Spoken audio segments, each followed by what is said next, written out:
Сайн байцгаана уу найзуудаа. Юу айцхан авиачиг сонирх залуу шүү дээ.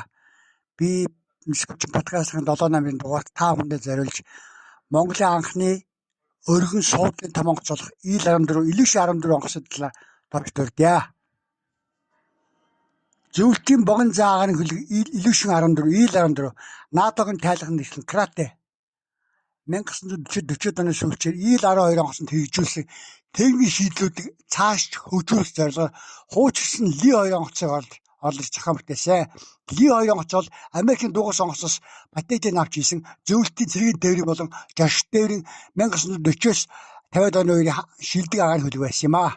Ил-14 онгоц анхны нислэгээ 1950 оны 7 сарын 13-нд хийсэн байдаг.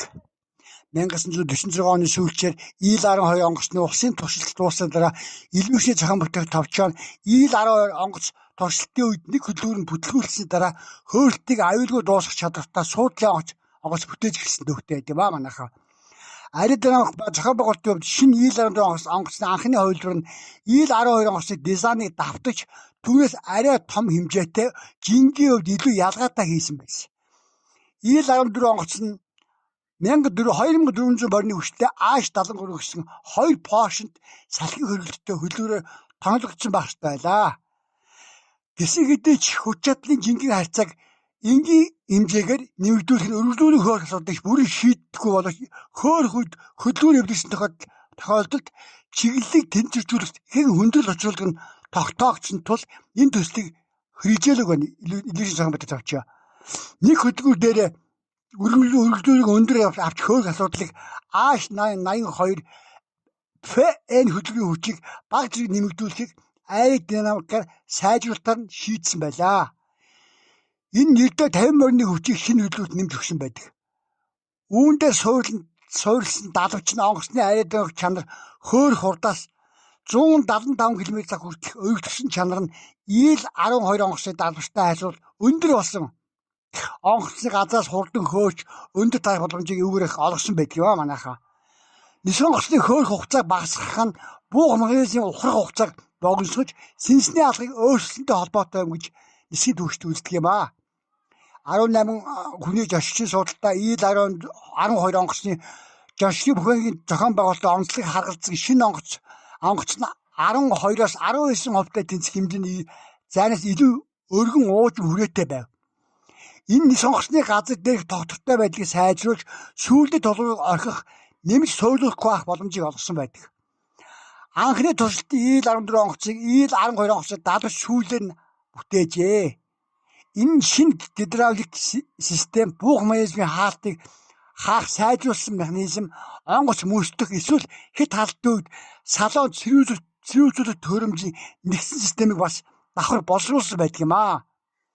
AH-82 ФН поршнт хөдөлгөөртэй салхин хөргөлтөй ил-14 онгоцны анхны туршилтын нислэгийг 1950 оны 7 сарын 13-нд Зөв улсын гавьяа төвчний нисгч хушууч Владимир Кокахины удирдлагын дор хийжээ. Агаарын дулаан систем дулаан солилцооны үед өндөр температуртай халсан учраас нислэг юудаа 10 дахин минут үргэлжилсэн байдаг. ил-14 F-д П гэж нэрлэгдсэн ил-14 онгоцны 2 дахь завыг гаргахын тулд яндан агаа дулааны системийг шинжилт нэгж болгож нэгтгэсэн байдаг. Өөрөөр хэлбэл хөдөлгөөр огт байгууламжинд баг зэрэг өөрчлөлт хийсэн гэсэн үг. Баг хурдтай нисэх үед хяналтыг сайжруулахын тулд ил-14 П онгоцны босоо сүүлний талбайг 17% нэмэгдүүлсэн байдаг юм а. Мөн урд болон хажуугийн цонхыг нэмэгдүүлэх замаар нисгчийн бүхээх харах байдлыг сайжруулсан байдаг. 1950 оны 10 сарын 1-нд Владимир Кокахины экипажийнхан ил-14 П онгоц 2 AH-82 Т хөдөлгөөртөөр анхны нислэгээ үйлдсэн. Зөв улсын гавьяа төвчний Владимир Кокахины ил-14 П онгоцыг албаар нэг хөдөлгөөрөөр хөөргөж чухал горимд удирдах чадварыг судлах ажлыг хийсэн байдаг. Гайхамшигтай нисгч байлаа. Ингэж ил-14 онгоцоос эхлэн эдгээр туршлууд нь зөвлөлтийн олон хөдөлгөөрт бүх онгоц нь заавал байх ёстой туршилж болсон гэж үздэг юм а тухай түүхэндээ. Онгоцны усан туршилт 1951 оны 12 сарын 2-нд эхэлж 1952 оны 8 сарын 30-нд дууссан байдаг. Улсын туршилтын үр дүнгээ үзэхэд ил-14 онгоц нисэх буух техникийн хувьд ил-12-оос хамаагүй хялбар улсыг тэмдэглэсэн байна. 1952 оны 8 сард цагаагаар янз бүрийн нөхцөлд нисэх ИЛ-14 онгоцны туршилтыг эхлүүлсэн. Бөгөөд бараг 2 сар гаруй үргэлжилсэний туршилт. ИЛ-14П онгоцны найдвартай аюулгүй ажилуулах засвар үйлчлэгийг хялбар шороон жижиг онгоцны буудал хөөж буух чадвартай зурвас голдгүй бэлтгэлгүй аримдраад хөөж буух чадвар сайн эдийн засгийн хэмнэлттэй зөвлөлттэй анхны дашиж тээврийн онгоц босон түүхтэй байдаг юм манайхаа. ИЛ-12 онгоцтой харьцуулахад ИЛ-14П агаарын хөлгийн хамгийн дээд турд анхны загвараас 30 км/цагаар нэмэгдсэн юм. ИЛ-14П онгоцны туршилтын үр дүнд үндэслэн 2А82Т хөдөлгөөртэй ИЛ-14П агаарын шугамд ашиглагад тохиромжтой гэж улсын туршилтын дүн гарсан гэдгээ. 1952 оны 11 сарын 2022-нд ИЛ-14П онгоцыг зөвлөлтийн агаарын цэгийн хүчний агаарын цэгийн судалгааны хүрээлэнгийн хяналтын туршилтанд танилцуулсны дараа 1952 оны 12 сарын 30-аас эхлэн бөөнөр үйлдвэрлэж шилжүүлэхийг улсын алба санал болгосон гэдгээ.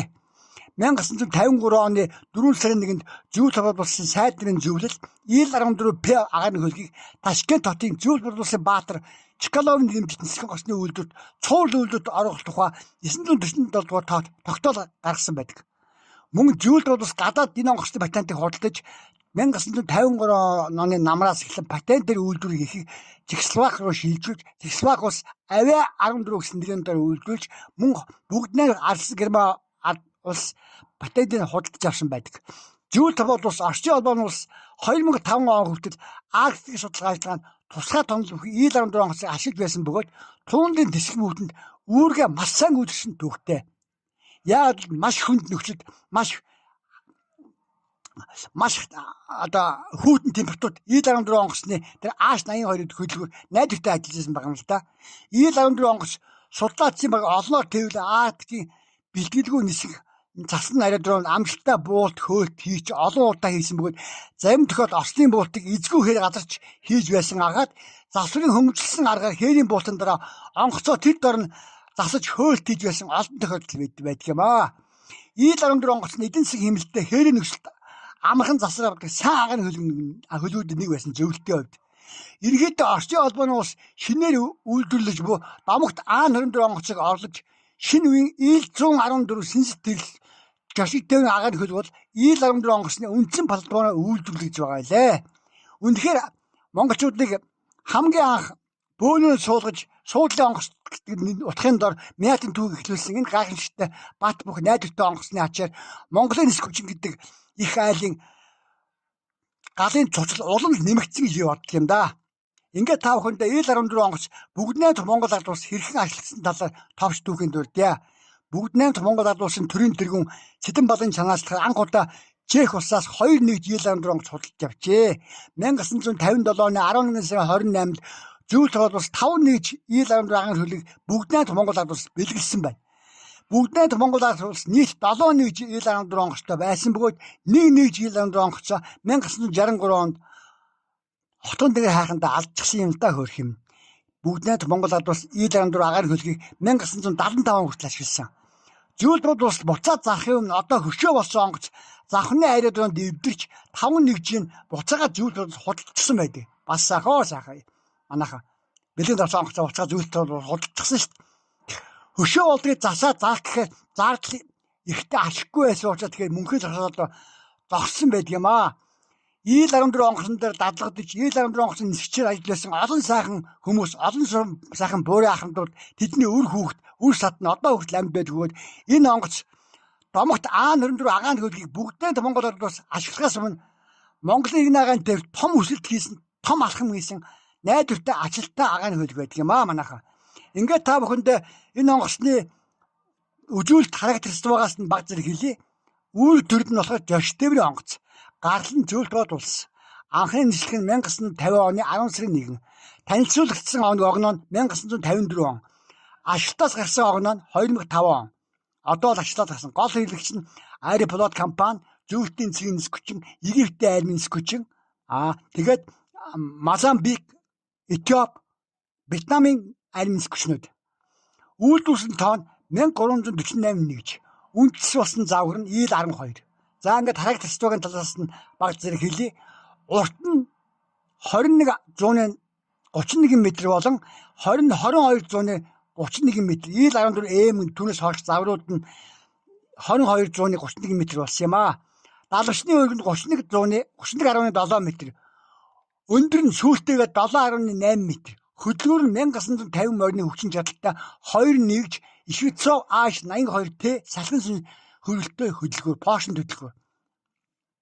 Хамгийн их урд нь 430 км/цаг.